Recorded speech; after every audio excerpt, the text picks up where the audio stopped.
Hi, my name's Sierra. I'm going to talk about physician-assisted suicide. Most people would agree that the killing of a human being is not right, correct?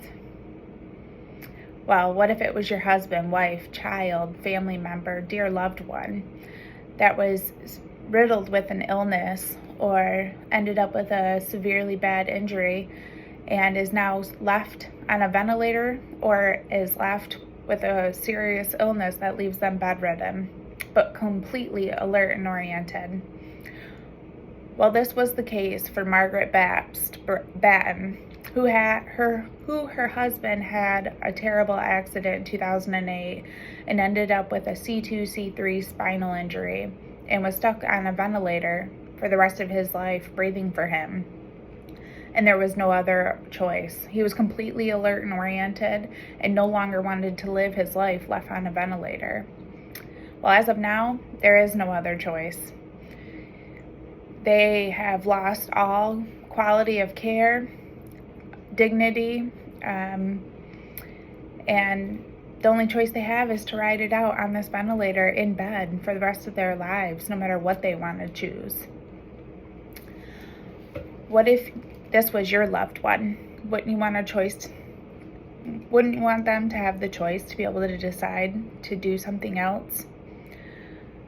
Well, I believe in certain situations, a physician-assisted suicide should be allowed.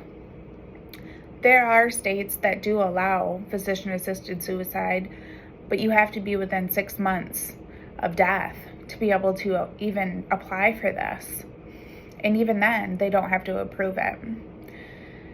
There are no other solutions for these people who are left on bedridden or ventilators for the rest of their lives.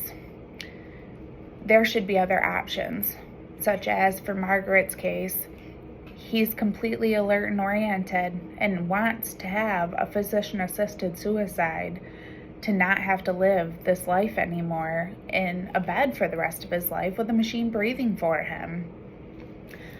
There are so many side effects that come along with this, such as pressure sores. I mean, you're stuck in a bed for 24/7 and you easily can end up with pressure sores due to the breakdown of your muscle and skin.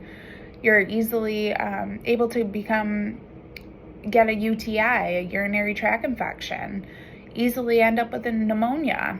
The amount of depression that I'm sure that they all face, I couldn't imagine. The contractures that they face, unable to move, stretch. Somebody has to do everything for them all the time. By agreeing to allow physician-assisted suicide, we give the person suffering back their dignity. Otherwise, they're left living in their misery of being stuck on a bed or a ventilator for the rest of their lives.